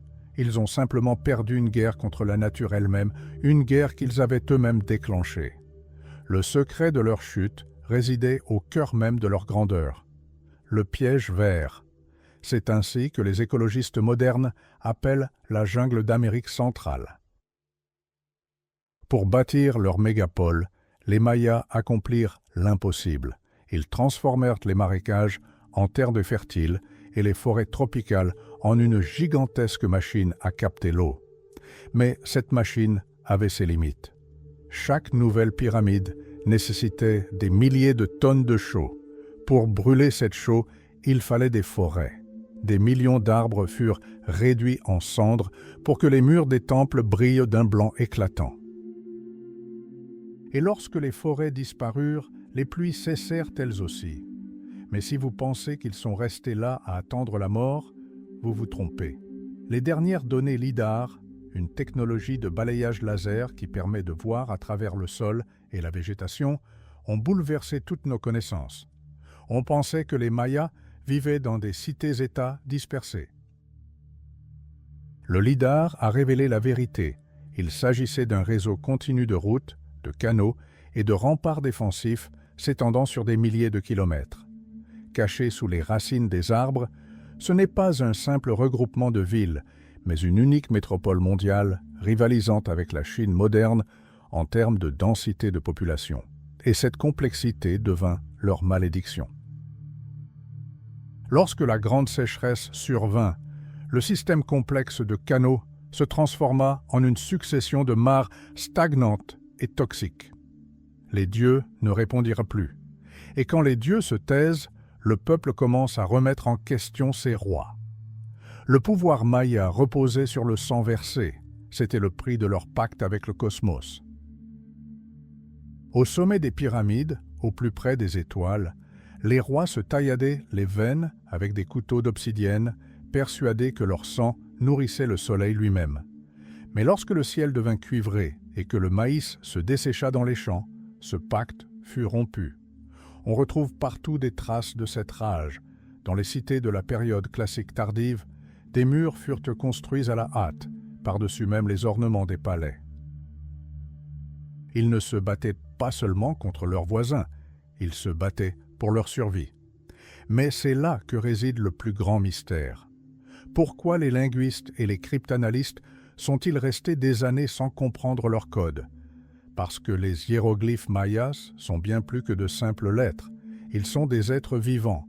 Chaque signe représente à la fois une divinité, le temps, un son et une action. Lorsque Yuri Knorozov, un scientifique soviétique, a accompli l'impossible et percé ce code, le monde a été bouleversé. Nous pouvions enfin lire leur histoire, non plus gravée dans la pierre, mais à travers leurs propres mots. Et ces mots ne parlaient pas de la fin du monde, ils parlaient de cycles. Vous avez sans doute entendu parler des machines à remonter le temps, Mayas, leur calendrier, oubliez les légendes urbaines autour de 2012. Pour les Mayas, le temps n'était pas une ligne droite menant à une fin, c'était une roue immense et infinie, où les événements passés étaient voués à se répéter. Leur calendrier était calculé pour des millions d'années à venir, non par fatalisme, mais parce qu'ils étaient les architectes de leur réalité. Ils croyaient que connaître la date permettait de se préparer aux catastrophes. Mais même leur savoir n'a pu empêcher la guerre des étoiles. Ce n'est pas une métaphore. Les Mayas menaient des guerres selon le calendrier vénusien. Lorsque l'étoile du matin apparaissait à un certain point du ciel, c'était le signal de l'anéantissement total. La date du génocide était dictée par les mouvements des planètes. Pour eux, l'astronomie n'était pas une science, mais une carte de guerre. Et lorsque les ressources commencèrent à s'épuiser, ces guerres se transformèrent en un bain de sang qui finit par anéantir la civilisation. Alors, où sont-ils passés? Des millions de personnes ne peuvent pas disparaître du jour au lendemain. En réalité, les Mayas ont accompli une manœuvre monumentale. Le grand silence des cités du Sud n'était pas la mort d'un peuple, mais une capitulation face à la jungle. Ils abandonnèrent leur prison de pierre et se replièrent vers le nord, au Yucatan. Là, ils bâtirent Chichén Itzá, une cité qui devint la synthèse de leur sagesse et d'une foi nouvelle, encore plus brutale. Ils s'adaptèrent. Ils évoluèrent. Ils survécurent, et nous en arrivons au point le plus important. Pourquoi disons-nous qu'ils sont encore parmi nous? Regardez une carte du Guatemala, du Belize et du Mexique actuel. Aujourd'hui, plus de 7 millions de personnes parlent des langues mayas sur Terre. Ce ne sont pas des descendants d'une race disparue, ce sont des Mayas. Ils prient encore dans les mêmes grottes que leurs ancêtres croyaient être l'entrée de Xibalba, un monde souterrain empreint de crainte. Ils cultivent encore le maïs selon les cycles consignés dans des codex il y a des milliers d'années. L'héritage des cendres est bien plus que de simples ruines envahies par la végétation. C'est un avertissement. Les Mayas nous ont montré ce qui se produit lorsque la supériorité technologique et l'ambition se heurtent à la réalité écologique. Ils ont bâti une civilisation qui contemplait les étoiles, mais qui a oublié la terre sous ses pieds. Lorsque les conquistadors espagnols incendièrent leur bibliothèque, ils pensaient effacer un savoir diabolique.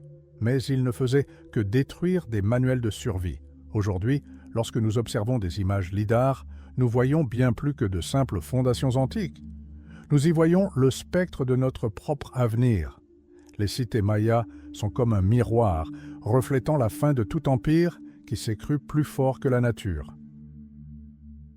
Nous nous tenons au sommet d'une pyramide que nous avons nous-mêmes bâtie. Et tandis que nous contemplons le ciel, la jungle du temps commence déjà lentement à engloutir nos propres cités. Les Mayas ne sont pas partis. Ils attendent simplement que nous achevions notre cycle, afin de pouvoir reprendre leur place dans l'éternelle roue du temps. Et si vous écoutez les bruits de la jungle, vous comprendrez. Ils ne nous observent pas avec haine depuis les ténèbres. Ils nous observent avec compréhension, car ils savent ce que nous commençons à peine à comprendre. Aucun mur ne demeure éternellement. Aucun roi ne peut tromper le soleil éternellement. Et lorsque les cendres se refroidiront, il ne restera que la terre et ceux qui savent lui parler. Le cycle touche à sa fin. Mais sommes-nous prêts à affronter ce qui nous attend au prochain tournant? Les Mayas nous ont laissé la réponse, gravée dans la pierre et le sang. Il nous reste à apprendre à la déchiffrer.